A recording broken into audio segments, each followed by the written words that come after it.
topik akreditasi program studi teknik yang akan disampaikan oleh Profesor Dr. Ing Insinyur Misri Gozan, MTek, sebagai Ketua Komite Eksekutif IABI.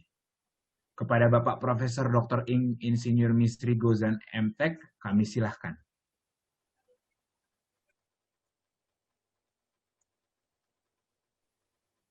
Terima kasih Mas Aditya, terima kasih Pak Abdul atas kesempatannya.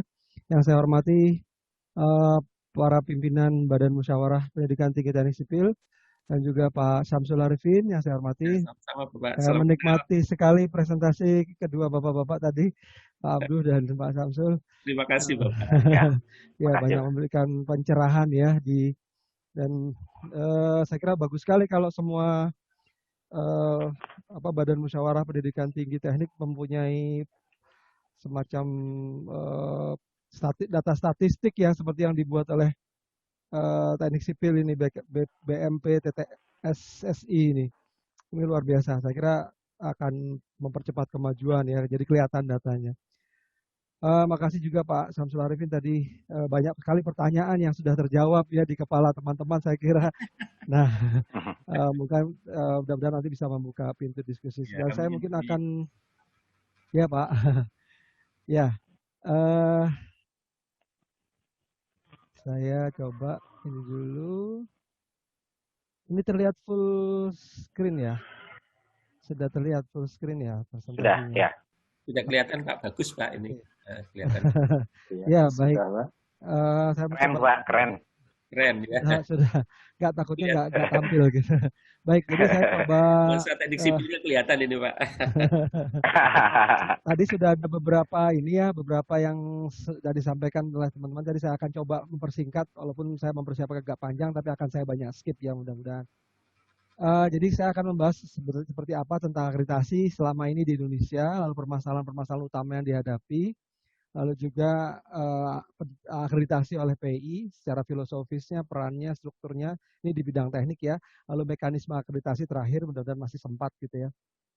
Nah, sekilas saja kita negeri yang cukup luas, ada 260 juta penduduk dan terpisah di 17.000 pulau, walaupun banyak perguruan swasta yang berada di pulau-pulau utama ya, tapi juga masih banyak di yang pulau kecil juga banyak juga. Dan kalau kita lihat, sebentar saya coba,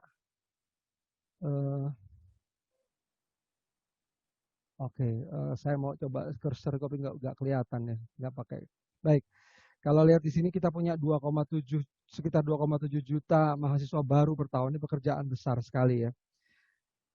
Dan kalau lihat program studi teknik itu sekitar 5.000 lebih ya program studi teknik, dan ini kurang lebih setara dengan teman-teman di sosiologi, ekonomi, dokteran, perawat, kesehatan lah ya intinya, dan kependidikan yang paling banyak ini kependidikan. Dan kalau IABI sendiri mentargetkan sekitar 5% dari yang ada di perguruan tinggi teknik ini akan terakreditasi oleh akreditasi internasional. Ini targetnya ini dia sudah berat sekali buat IABI gitu ya. Oleh sebab itu nanti ada LAM juga, lembaga akreditasi mandiri teknik gitu ya. Baik, mahasiswa teknik ada sekitar 1 juta di Indonesia. Ini data pekan lalu ya, saya ambil dari Forlap ya, data Forlap Dedikti. Nah, kalau kita lihat model praktek keinsinyuran di tanah air itu atau di dunia lah ya, itu seperti dua belah sisi mata uang ya. Tapi intinya adalah, maaf ini ketutupan ya, saya coba. Rekayasa di bidang teknik dan desain itu dicirikan oleh adanya pembuatan dan pengelolaan informasi teknik dari 12 sisi. Pertama sisi teknikalnya, kedua sisi manusianya, dan pendidikan teknik itu harus mampu melahirkan manusia-manusia yang nanti akan bekerja untuk bekerja di dua sisi ini, memasukkan unsur-unsur teknik tetapi sekaligus juga memasukkan unsur-unsur kemanusiaan di dalamnya gitu ya, sisi manusiawinya. Nah, kalau kita lihat pendidikan teknik itu dimulai dari penetapan pembelajaran, ini perjalanan ya. Jadi ada tujuan pembelajaran tadi sudah digambarkan oleh Pak Syamsul Arifin ya. Lalu ada program pendidikan teknik di mana di sini melaksanakan program-program pembelajaran yang untuk mencapai tujuan pembelajaran ini. Lalu ada kemampuan lulusan yang sudah ditetapkan yang dalam bentuk capaian pembelajaran, dan dari situ ada kompetensi profesional awal yang dibidik, dan ini nanti ini semua mengarah ke sini gitu ya. Tapi pada perjalanannya manusia sarjana teknik yang bekerja di praktek-praktek insinyur secara profesional itu dia akan menempuh karir profesional yang seperti busur ini, agak tidak lurus gitu ya, tapi berbeda-beda.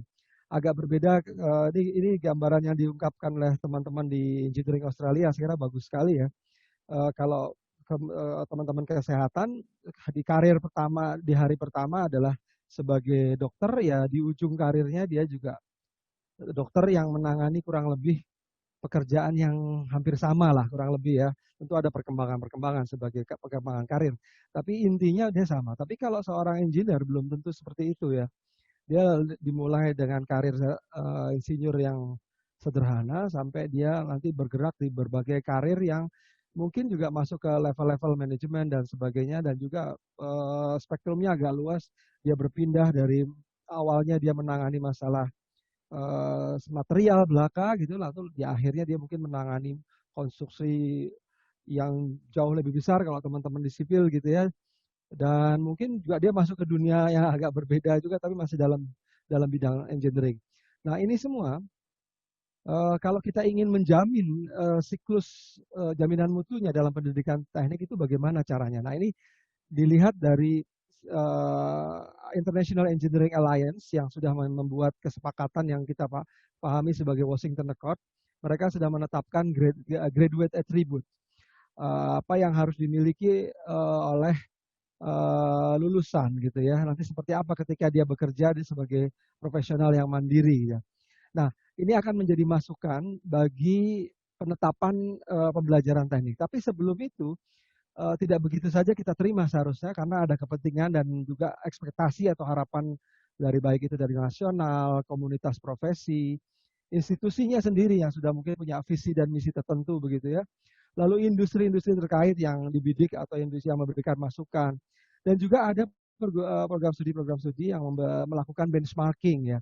Nah ini semua ditetapkan dalam bentuk penetapan pembelajaran teknik ya. Maaf, suara saya agak terganggu nggak? Ini di luar soalnya saya di tepi pantai ini, di Pelabuhan Ratu ini kebetulan. Nggak terdengar jelas ya? Sangat Oke. Jelas. Oke, baik. Dan ini secara siklus akan terus diharapkan akan berjalan terus. Dan inilah yang diharapkan oleh sebuah akreditasi seharusnya. Kalau tadi kita berpikir, oh ya, ini juga karir profesional juga nanti akan memberikan masukan juga ya kepada graduate attribute. Dan kalau kita lihat di beberapa lembaga akreditasi internasional seperti ABET, JABI, IChemI dan sebagainya, itu selalu memberikan masukan-masukan dan ada perubahan-perubahan, bahkan bisa sampai setahun atau 2 tahun sekali ada keterangan tambahan ataupun perubahan graduate attribute-nya. Tapi sampai saat ini untuk Washington Accord masih belum ya, masih kurang lebih tetap. Nah, fungsi dari akreditasi seharusnya adalah memastikan proses ini terjadi, gitu ya. Jadi ini disinilah letaknya. Nah, oke. Nah, apa yang terjadi selama ini gitu ya, selama ini. Secara nasional, sistem akreditasi itu dilakukan secara umum. Tadi sudah diterangkan oleh Pak Samsul Arifin, itu yang terbaru gitu ya. Bagaimana keinginan ke depannya begitu ya. Tapi selama dari tahun 90-an akreditasi dijalankan, itu secara umum terjadinya gitu ya. Tidak memandang apakah itu teknik, MIPA, sosial, budaya, hukum. Secara umumnya begitu, walaupun dalam pelaksanaannya mungkin karena ada keterlibatan person-person yang sudah sangat berpengalaman, maka mereka memperhatikan hal itu ya. Nah, juga tidak ada kekhasan bidang studi secara umum gitu ya, sistem akreditasi. Nah, dan lembaga akreditasinya tidak terkait sama sekali dengan lembaga profesi. Ya, jadi itu clear. Juga adanya sistem ranking dan ini sudah diperbaiki dengan sistem yang sekarang ya. Dan masih berupa kewajiban, ya, masih berupa compulsory ya, obligatory atau compulsory, wajib hukumnya gitu. Kalau tidak maka dia tidak akan bisa mengeluarkan ijazah. Nah ini kalau di luar negeri nampaknya saya baru menemukan Indonesia yang seperti itu, yang wajib gitu. Tempat lain nggak ada yang wajib. Setahu saya ya, mungkin nanti saya mohon dikoreksi. Nah karena kewajibannya, karena ini adalah kewajiban, maka dalam pelaksanaannya seringkali ada rasa kasihan dan sebagainya gitu ya, yang mungkin tidak bisa dihindari, nggak enak. Situ juga ada mungkin ada konflik of interest walaupun masih sangat tipis ya, misalnya aduh nggak enak itu teman saya juga atau teman-teman sipil juga dan sebagainya gitu ya. Ini tidak bisa dihindari gitu ya. Tapi ini jadi bahkan dalam prakteknya ada yang lebih parah dari itu kasus-kasus. Tapi itu penyimpangan gitu. Bagaimanapun juga itu adalah sebuah penyimpangan. Nah, secara internasional tidak terkoneksi gitu. Tidak ada kaitan yang jelas dengan kesepakatan internasional di bidang pendidikan teknik khususnya gitu, apalagi dengan IEA gitu ya. Tidak ada keterkaitan sama sekali, dan ini tidak berhubungan langsung ya, walaupun saya yakin para pembuat kebijakan akreditasi itu selalu mengarahkan ke berbagai yang ada, tapi tidak ada hubungan yang secara langsung, apalagi pengawasan secara langsung gitu ya, itu tidak ada sekali. Nah, dengan demikian juga tidak ada terkait dengan profesi teknik secara regional maupun global. Nasional tidak ada, regional tidak ada, global tidak ada. Nah, ini karena sifatnya yang sangat umum tadi gitu ya. Nah, di sisi lain ada hal-hal yang dirasakan oleh para pengelola program studi, adanya multi akreditasi. Kadang-kadang dosen itu disibukkan terus-menerus setiap tahun bahkan gitu ya, dengan adanya misalnya AUN, ada BAN PT, nanti ada yang mengikuti ABET, tiba-tiba ada yang mau masuk juga ke yang lain-lain gitu ya, seperti ASIN dan sebagainya. Nah itu juga pemborosan biaya tentunya gitu. Bayangkan misalnya ABET itu pendaftarannya saja kalau tidak salah sekitar 300 jutaan gitu ya. Itu baru pendaftarannya saja, mengisi formulirnya saja ibaratnya gitu ya. Nah kalau bisa melaksanakan penuh dengan mengundang mereka dan sebagainya, itu nyaris angkanya di atas 900 juta gitu ya, satu program studi. Walaupun kalau bergabung dalam satu universitas ada beberapa program studi, bersamaan itu akan bisa jadi lebih murah lagi. Tapi bagaimanapun juga ini adalah biaya yang tidak sedikit gitu ya, waktu dan biaya yang tidak sedikit. Nah, di sisi lain, karena adanya multi akreditasi, kadang-kadang tidak sama itu penetapan kriterianya. Maka ini menjadi kadang-kadang ya dicocok-cocokkan dengan sini, cocok-cocokkan dengan sana gitu ya. Itu yang dirasakan barangkali oleh teman-teman. Bahkan ada juga teman-teman yang terpaksa supaya kelihatan internasional itu mengambil lembaga non akreditasi sebenarnya. Tapi entah kenapa itu menjadi praktek yang sangat umum ya. Saya tidak ingin menyebutkan nama gitu ya. Nah, tapi jelas itu bukan lembaga akreditasi ya, jelas sekali. Nah, oke, itu masalah. Tapi insinyur adalah seorang yang seharusnya mahir melakukan problem solving ya. Jadi ini kalau ilustrasinya ada seorang pasien, orang teknik nih ya, yang pasiennya psikiater bilang, saya punya kebiasaan yang tidak terkontrol ya, tidak terkendali, yaitu selalu ingin memperbaiki hal. Tapi itu sebenarnya suatu hal yang bagus karena berarti continuous improvement, dan juga orang-orang teknik itu selalu terlibat pada shaping industrial, pembentukan revolusi industri dari masa ke masa ya, dari mulai masa pertama sampai dengan sekarang orang-orang teknik selalu terlibat. Nah, kita mulai masuk ke dalam solusi sekarang ya.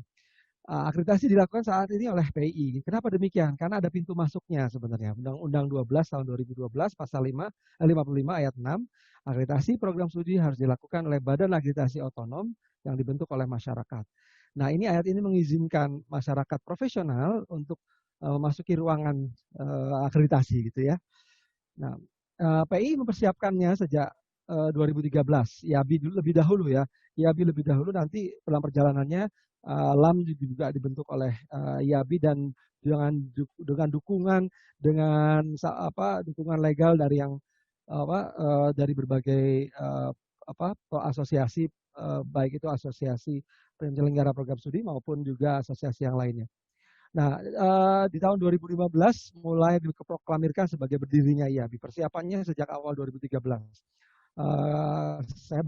Saya mendapatkan kehormatan untuk terlibat sejak awal berdirinya ya, sejak awal persiapan berdirinya tahun 2013.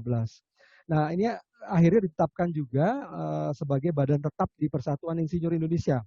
Karena selama ini Persatuan Insinyur Indonesia mengurusi profesi, dan untuk mengurusi akreditasi ini, dan sudah ditetapkan juga di dalam ADART PI yang baru, menjadi pekerjaan PI adalah salah satunya mengurusi program studi. Kenapa demikian? Karena nanti saya akan tunjukkan bagaimana arah berpikirnya. Tapi yang jelas kita dapat banyak sekali dukungan ya, baik dari akademik, dari profesional, dari pemerintah, dari lembaga-lembaga akreditasi dunia, bahkan juga ada bantuan dari JICA, ABET, JABI, dan juga berbagai Washington Accord members seperti CAS ya, Chinese Academic for Science and Technology, dari Board of Engineer Malaysia, dari Engineering Australia, dan sebagainya. Nah, ini yang saya ingin gambarkan. Kenapa menjadi penting gitu ya adanya masuknya di dalam lembaga profesi ini. Kalau kita perhatikan sebenarnya PI ini merasakan ini suatu hal yang sangat luar biasa ya. Jadi adanya akreditasi di dalam tubuh PI.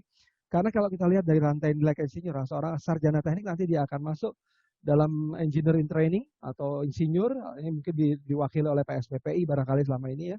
Lalu juga ada IPP, insinyur profesional pemula yaitu pertama yaitu dalam bahasa Inggrisnya junior professional engineer.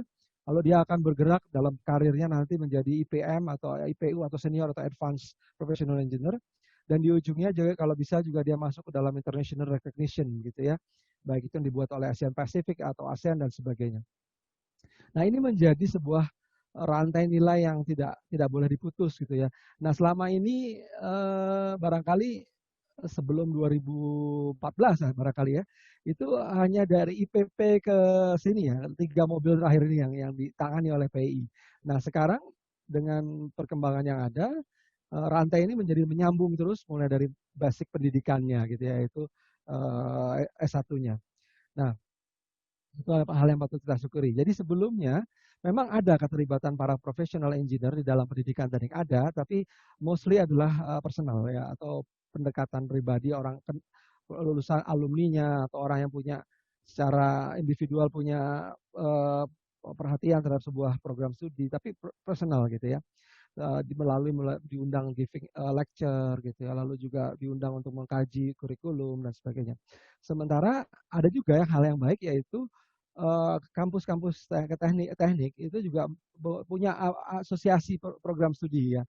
Nah, ini biasanya secara formal di-approach oleh program, ini saling berhubungan, dan fungsi-fungsi mereka utamanya adalah mengembangkan apa sebenarnya arah body of knowledge atau mungkin ke arah sana pembicaraannya. Disiplin ini seharusnya seperti apa gitu, kurikulumnya seperti apa, lalu ada diskusi-diskusi, konsultasi dan sebagainya. Ini selama ini yang terjadi seperti itu. Nah, dengan adanya sistem yang baru sekarang ini ditetapkan oleh negara, maka Undang-Undang 12 ini akan mengarahkan supaya terjadi sinergi yang secara baik dijalankan, yaitu misalnya PI di sini punya peranan setting disiplin kriteria khusus gitu ya di dalam akreditasi, juga pengembangan kurikulum, dan juga secara individual juga orang-orang ini akan lebih banyak bisa terlibat gitu ya, karena secara institusional sudah diwadahi. Jadi ini sebuah hal yang sangat patut disyukuri sebenarnya ya oleh di Indonesia saat ini. Nah, sedikit saja. Lahirnya BAN PT tahun 94, lalu ada bachelor program pertama di tahun 96, dan perlu diketahui baru tahun 2003 itu menjadi wajib. Sampai sebelumnya itu adalah voluntary ya, sukarela. Nah, lalu seterusnya ini ada arahan yaitu nantinya program studi tidak lagi diakreditasi oleh BAN, tapi BAN hanya mengakreditasi institusi. Nah, oke, itu kita sudah mendapatkan untuk IABI khususnya sudah mendapatkan Washington Accord Professional Status. Inilah satu langkah yang wajib sebelum mencapai full signatory members. Tadinya diharapkan 2021 dengan evaluasi di tahun 2020, tapi ternyata dengan adanya pandemi COVID ini diundur setahun gitu ya. Dan ini tidak hanya berlaku untuk Indonesia, tapi untuk seluruh dunia gitu ya. Nah, sebenarnya outcome based tadi yang sudah banyak disinggung oleh Pak Samsul Arifin, itu sebenarnya sudah dimulai sejak tahun era 90-an ketika ABET mulai memperkenalkan outcome based, lalu walaupun secara tidak langsung ada program Quality Undergraduate Project World Bank ini programnya World Bank, tetapi tidak secara langsung menunjuk harus OBI gitu ya, tapi secara tidak langsung banyak sekali leading programs ya seperti ITB, UI dan teman-teman dari ITS dan juga Undip dan sebagainya, UGM itu semua, IPB itu semua mengarahkan kepada perkembangan yang baru di dunia. Nah ini saya kira sebenarnya OBI ini menjadi barang yang tidak baru juga buat kita gitu ya. Ini cukup bagus gitu ya. Kita cepat sekali ya teman-teman di Indonesia. Nah, perkembangan terbaru, Mas Menteri mengarahkan akreditasi mengikuti sistem internasional gitu ya, dan secara spesifik yang menyebut Washington Accord. Washington Accord itu membagi-bagi yurisdiksinya, yaitu ABET hanya bisa mengakreditasi di Amerika gitu ya. Secara peraturan yurisdiksinya begitu.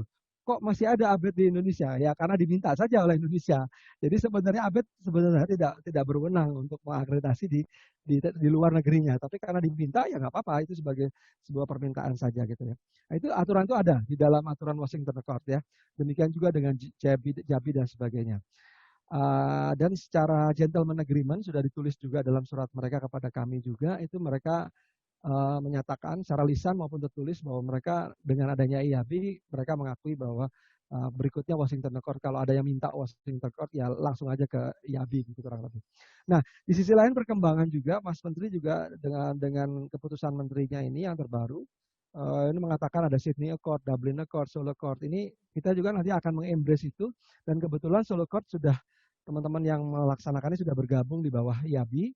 Nah, kedepannya juga Canberra Accord untuk teman-teman arsitektur, mereka masih dalam tahap pembicaraan, tapi sudah mengarah ke sana. Dan ini nantinya juga dalam perencanaan kami juga akan mengarah ke sini bagi teman-teman vokasi dan politeknik. Nah, keuntungannya adalah adanya satu sistem gitu ya. Jadi nanti diharapkan keluhan tadi akan multi akreditasi itu tidak terjadi lagi, mudah-mudahan gitu ya, dengan adanya seperti ini aturan mainnya. Nah, saya kira ini aturan-aturan yang ada, saya akan lompat saja karena teman-teman pasti sudah paham betul, karena saya sudah gambarkan juga secara skematis seperti ini. Jadi ini anggap saja misalnya LAM teknik belum ada, walaupun sekarang sudah dipersiapkan dan surat menyurat sudah pada tahap akhir lah ibaratnya begitu ya, tapi anggap saja kan belum ada secara resmi. Jadi kalau tidak ada LAM, maka prosesnya dilaksanakan oleh BANPT. Tapi kalau ada LAM, nanti seluruh proses ini tidak lagi berlaku gitu ya, tapi berlakunya adalah oleh LAM, sistem yang diatur oleh LAM.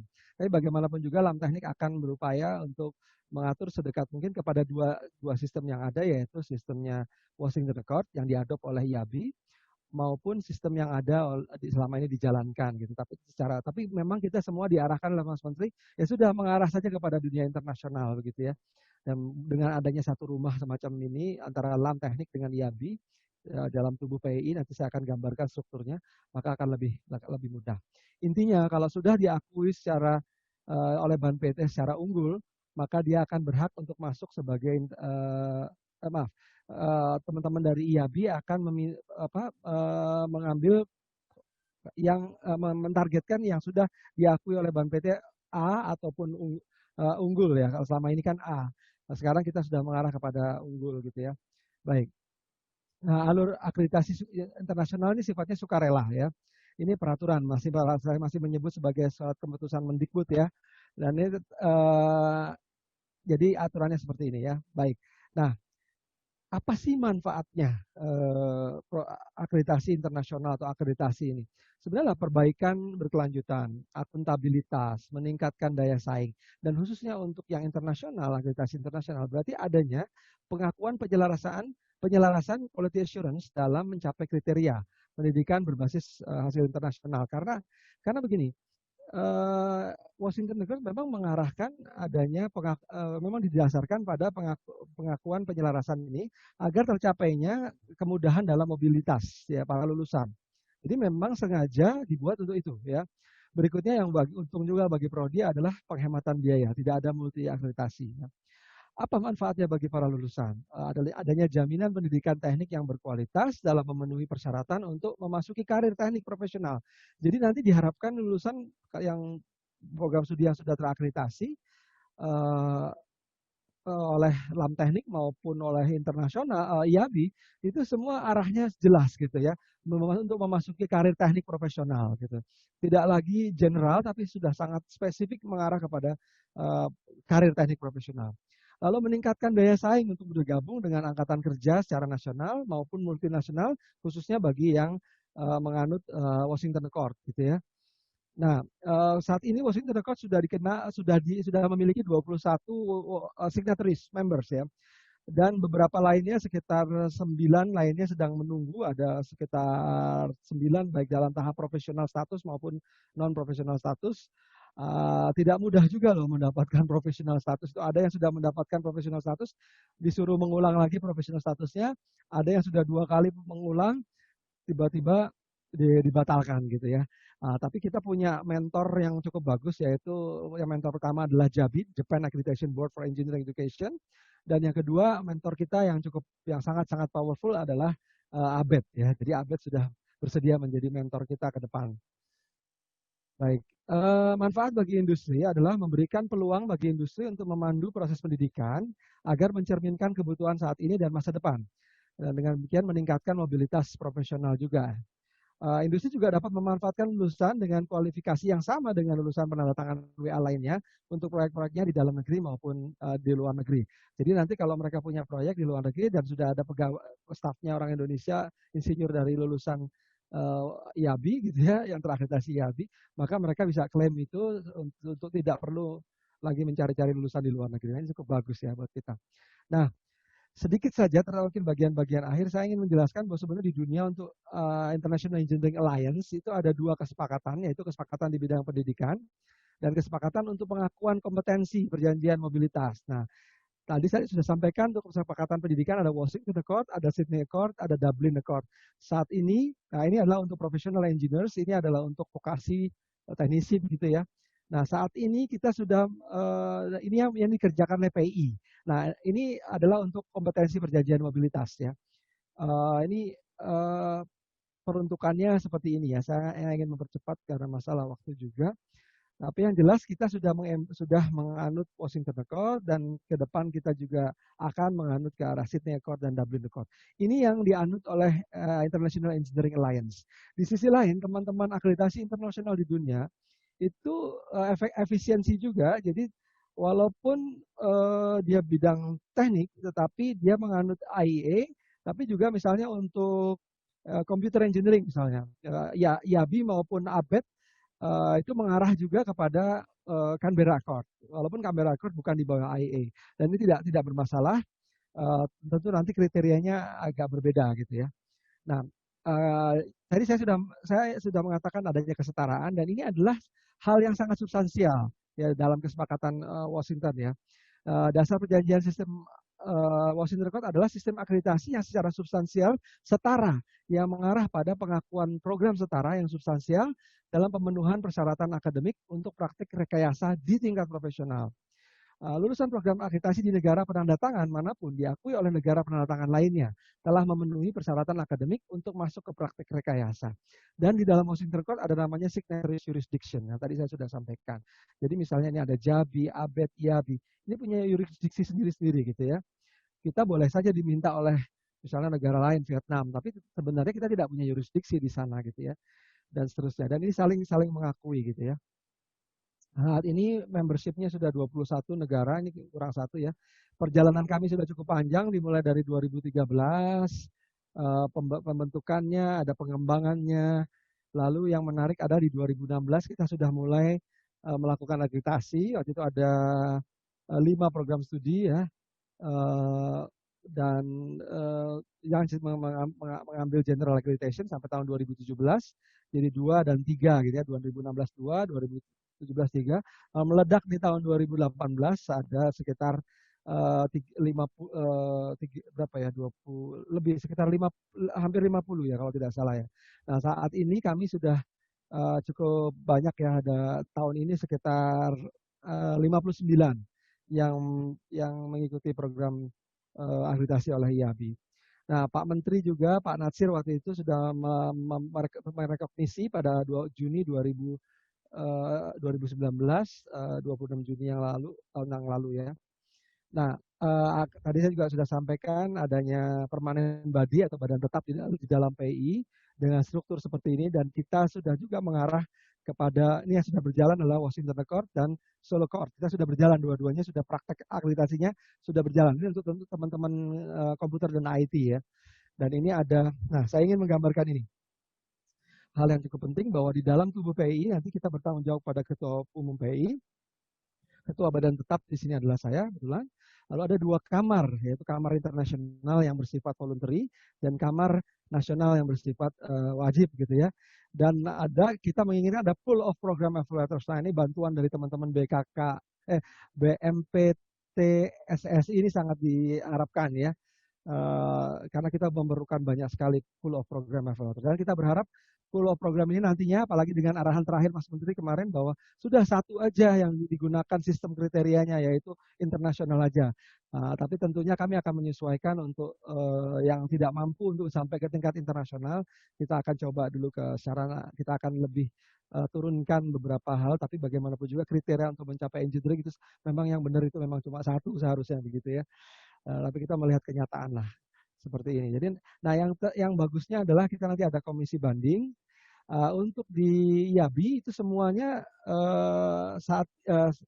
untuk di IABI saat ini baru sekali nih appeal board digunakan gitu, dan mudah-mudahan terakhir sudah tidak ada lagi. Tapi kita selalu sediakan appeal board ya, dan dengan baik kemarin dilaksanakan. Ada satu program studi yang menginginkan appeal ya, kalau semacam komisi banding begitu ya. Dan ini kita ada accreditation council yang uniknya, yaitu setiap tahun keputusan akreditasi itu disimpulkan oleh badan-badan yang bekerja di dalam tubuh IABI. Keputusan itu harus sekali lagi terakhir sebelum diketok palu direview dulu oleh accreditation council yang kita buat sedemikian rupa aturan mainnya, dan ini bisa berubah tiap tahun orang-orangnya. Ini adalah orang-orang yang kira-kira orang-orang prominent ya, atau orang-orang yang unggul di bidang engineering dan tidak punya konflik of interest. Mereka bukan berasal dari satu kampus tertentu gitu ya, atau tidak mewakili kampus tertentu, tapi mereka banyak dari praktisi, dan juga dulu kita mengundang dari Dikti ya, dari Dikti dan dari BAN PT kita mengundang. Tapi ke depannya karena peraturan Washington Accord yang baru itu makin ketat, maka kita melibatkan hanya dari praktisi industri saja. Gitu. Dan orang-orang ini kita cari yang memang sangat berdedikasi gitu ya, dan bisa diubah tiap tahun untuk melihat, mereview, betul nggak keputusan itu dijalankan, betul nggak seluruh prosedur itu dijalankan gitu ya. Mereka boleh membuka semua data-data kami gitu ya. Nah ini adalah satu hal yang unik dari sisi IABI. Baik, nah mekanisme saya kira akan cukup panjang, tapi secara umum ada dua kriteria, yaitu kriteria umum yang dibuat untuk keseluruhan teknik, dan ada kriteria disiplin yang terkait dengan bidang-bidang studi atau bidang disiplinnya. Nah ini ada ada common kriteria itu secara prinsip ada 4, yaitu pertama adalah orientasi dari kompetensi lulusan, kedua adalah learning implementation, yang ketiga adalah bagaimana assessment dijalankan, dan yang keempat adalah, maaf ini kok, oke. Yang keempat adalah continual improvement. Ini menganut prinsip PDCA ya.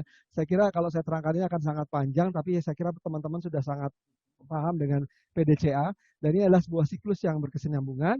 Oleh sebab itu salah satu syarat dalam akreditasi IABI adalah sudah punya, selain sudah punya OBI, sudah punya lulusan yang menggunakan sistem OBI. Nah, gitu. Jadi kalau baru diterapkan 2018, maka tentu tidak akan bisa mengikuti general accreditation oleh IABI karena belum ada lulusan yang OBI-nya baru ditetapkan dari tahun 2018, maka dia belum punya lulusan di tahun ini, kemungkinan besar gitu ya. Kalau dia punya lulusan satu saja, maka dia berhak untuk mendaftarkan diri. Nah, alhamdulillah tadi sudah ada sekitar 11 kalau tidak salah, atau tidak salah saya paham, ada 11 yang sudah dari sipil yang terakreditasi oleh IABI. Nah, ini ada beberapa kriteria yang dibuat secara khusus, yang kita sebut sebagai disiplin kriteria, yang ini memperhatikan karakteristik dari bidang-bidang studi. Nah, ini ada juga hal yang cukup menggembirakan. Karena misalnya lulusan teknik sipil ya mestinya bisa, kan ada kalau tidak salah ada beberapa peminatan bidang sipil ya. Nah, ini hanya orang teknik sipil yang paham betul harus seperti apa sebenarnya kriterianya. Dan ini nggak bisa dipakai untuk teman-teman teknik kimia misalnya gitu ya. Kalau misalnya teman-teman teknik kimia mensyaratkan misalnya harus dia punya pengalaman melakukan rancang desain gitu. Nah, itu dosennya harus punya pengalaman seperti itu gitu ya. Nah, ini nggak bisa dipakai untuk teman-teman yang lain misalnya gitu kan nggak sama gitu ya. Oke, jadi ini kita sudah dan ini ketika kita membuat kita nggak sendiri membuatnya. Kita menanyakan kepada beberapa asosiasi penyelenggara misalnya kalau sipil ya kepada BMPT SSI gitu ya, kalau kepada teknik kimia kepada BKKPI dan juga kepada Aptekim misalnya gitu ya, asosiasi perguruan tingginya dan badan kejuruan kimia di PI-nya. Dan ada dokumen pertemuannya, ada draftnya, ada hal yang dibahas, masukan dan ada keputusannya gitu ya. Oke. Semua peraturan jelas kami muat dalam rules and procedures for evaluation and accreditation, semua bisa diakses di website kami. Oke, dan program studi silahkan melihat ke sini semuanya kalau. Nah, ada satu hal yang ingin saya sampaikan sebelum penutupan, bahwa ketika kami melakukan profesional, kami diterima oleh IEA, International Engineering Alliance, IABI dinyatakan sebagai professional status, ada satu masukan yang cukup berharga, bahwa kami dianggap kita harus lebih menyesuaikan kriteria kami dengan perkataan engineering, complex engineering problems. Dan untuk 2020 sudah kami perbaiki dan diterapkan di cycle yang tahun ini juga, yaitu adanya an ability to identify, formulate, analyze, and solve complex engineering problems. Karena perbedaan antara engineering dengan vokasi misalnya, kalau engineering atau S1 sarjana teknik itu harus mampu dia melakukan sebuah pemecahan masalah yang sifatnya open-ended, mungkin tidak multi jawabannya tidak hanya satu gitu ya, pemecahannya tidak cuma satu. Itu harus bisa dilakukan. Sementara teman-teman yang vokasi, politeknik dan sebagainya tidak dituntut untuk itu. Mereka mungkin lebih banyak kepada rutin engineering problem ya. Jadi ini harus terdefinisi benar dan ini punya konsekuensi logis kepada kurikulum yang dikembangkan gitu ya. Dan insya Allah kami akan siap untuk verifikasi, sudah mempersiapkan diri dengan bertahun-tahun ya, dan teman-teman sangat-sangat siap insya Allah untuk menghadapi verifikasi oleh Washington Accord di tahun depan gitu ya. Nah, tahun ini kami berjalan, ada sekitar 59 program studi yang apply untuk general accreditation di tahun ini, baik yang interim maupun yang baru, betul-betul baru ya. Nah, bagian terakhir juga ini mudah-mudahan, jadi kira-kira gambaran sederhananya begini. Kan tadi kan ada di slide awal saya mengatakan bahwa harus ada masukan dari dunia industri, harus ada masukan dari negara dan sebagainya. Masukan-masukan itu kita tetapkan sebagai profil lulusan harapan masyarakat, gitu ya. Nah, ini kira-kira lebih garisnya di sini. Nah, ada program studi yang menetapkan profil lulusannya itu persis di garis ini. Ya, ada dua, saya kira gambarkan seperti ada dua ini kondisinya. Ada yang di atasnya, ada yang di bawahnya. Pertanyaannya adalah, ini adalah capaian pembelajaran yang dicanangkan oleh program studi untuk memenuhi profil lulusan harapan masyarakat. Ya. Nah, pertanyaannya, manakah yang akan terakreditasi oleh IABI dan manakah yang tidak akan terakreditasi? Ini semua statusnya masih sama. Nah, apakah yang dimaksud dengan garis merah ini? Garis merah ini adalah, yang seperti ini adalah kompetensi lulusan. Artinya begini, ada program studi yang lulusannya melebihi harapannya. Ada yang melebihinya, ada yang di bawahnya gitu ya. Yang mana yang lulus nih? Yang akreditasi. Kira-kira yang lulus adalah yang warnanya merah. Nah, langsung aja yang warnanya merah itu adalah yang ini ya. Dua ini. Kenapa demikian? Kenapa yang ini tidak lulus? Kan sudah di atas harapan masyarakat. Ya, program profil lulusannya atau CPL yang ditetapkannya. Karena dia tidak menjamin seluruh lulusannya berada di atas capaian pembelajaran dicanangkan oleh program studi. Ada masih yang di bawah itu tapi diluluskan. Walaupun kualitasnya capaiannya ini masih di atas profil lulusan harapan masyarakat. Jadi IABI itu memang tidak membebani sebenarnya. Silahkan saja membuat capaian pembelajaran sendiri, asalkan dia minimal sama dengan profil lulusan harapan masyarakat dan lulusannya dia jamin memenuhi itu semua begitu ya. Nah, bagaimana dengan program studi yang capaiannya bahkan melebihi harapan masyarakat, tapi dia sebenarnya tidak mencanangkan seperti itu, tetap saja dia tidak lulus gitu ya. Nah, jadi karena ini adalah sistem yang dikehendaki oleh IABI gitu ya. Nah, disinilah peran PII, IEA, asosiasi profesi, dosen untuk mendefinisikan ini dengan baik gitu ya. Baik, kalau Saya singkat saja, mungkin ini adalah siklus kami per tahun seperti ini. Jadi dimulai dengan registrasi, semuanya online ya, pembentukan program evaluation ya, timnya kita bentuk gitu ya, dan evaluator ini bisa saja tidak disetujui oleh prodi. Misalnya prodi bilang, wah ini ada konflik of interest, atau bahkan sang evaluatornya sendiri, kita sebut sebagai PEV, itu merasa dirinya punya konflik of interest. Dia bisa memutuskan untuk bilang saya mundur karena saya punya konflik of interest. Jadi bisa seperti itu. Jadi dua belah pihak ya. Nah, ini proses seperti itu. Submission self evaluation reportnya juga semua online, sampai di sini on-site visitnya assessment. Dan yang menarik adalah di antara ini itu ada diskusi initial reviews yang bisa tektok ya, bisa bolak-balik di antara evaluator maupun program studi. Mekanismenya sudah kami buat sejak evaluasi pertama di tahun 2016, sudah diuji cobakan sampai sekarang dan terus kami tingkatkan. Selalu terjadi cukup aktif gitu ya, masukan-masukan dari dua belah pihak untuk saling memperbaiki, dan di akhirnya diputuskan di bulan Januari. Dan ini melalui tahapan-tahapan yang cukup harmonisasi di tingkat akhir. Jadi tidak hanya ditentukan oleh evaluator, tapi juga disiplin juga di Evaluation Accreditation Committee juga, dan terakhir oleh Accreditation Council gitu ya, baru diumumkan di bulan Maret. Jadi kurang lebih seperti itu sistemnya. Kami juga, ini adalah struktur kami, kira-kira saya tidak perlu lagi mengungkapkan. Intinya adalah, ini nanti mungkin kalau di training silakan akan melakukan ini. Intinya adalah backward sistemnya ya. Kita membayangkan dulu mau jadi apa lulusan kita sebut sebagai autonomous profile, professional profile, baru setelah itu kita mundur untuk membentuk seperti apa kurikulum kita gitu ya, dan pelaksanaannya. Baik, beban pekerjaan akreditasi masih cukup besar di bidang teknik, ada sekitar 3.500 karena yang 1.500 sudah diambil bukan diambil, maksudnya itu adalah lahan, jadi kita sepakati adalah lahannya untuk komputer ya, dan informatika sekitar 1.500-an. Jadi tetap lebih besar, tapi ini jauh lebih kecil dibandingkan beban keseluruhan yang sekitar 49.000 kalau tidak salah ya. Banyak sekali lah. Nah, selama ini yang sudah diakreditasi oleh IAB, daerahnya saja saya lingkari, ya, belum merata se-Indonesia begitu. Dan ini menunjukkan bahwa kondisi ini harus kita ratakan di sisi nasional gitu ya. Nah, kalau lihat dari per kampusnya, pertama itu IPB, lalu ada UII, UI, ITB, dan seterusnya, ITS, UGM, dan seterusnya ya. Tapi terlihat terpusat semua di Jawa, terutama di Jawa Barat, Jawa Tengah ya, sedikit di Jawa Timur, dan juga mulai masuk di Syahkuala, dan juga ada di Unsri gitu ya. Dan kedepannya mungkin kita akan berharap supaya akan lebih luas lagi. Dengan demikian saya akhiri presentasi saya, mudah-mudahan tidak terlalu panjang nih, mohon maaf saya agak ngebut ya. Karena ini semua adalah milik kita dan sudah diamanahkan oleh undang-undang bahwa ini adalah milik sosial ya, otonom, lembaga otonom di masyarakat gitu ya. Maka mari kita bangun dan pelihara bersama. Mudah-mudahan kita bisa meningkatkan pendidikan teknik kita, khususnya di teknik sipil. Terima kasih semuanya. Saya mohon maaf kalau ada kesalahan. Assalamualaikum warahmatullahi wabarakatuh. Saya kembalikan kepada Panitia.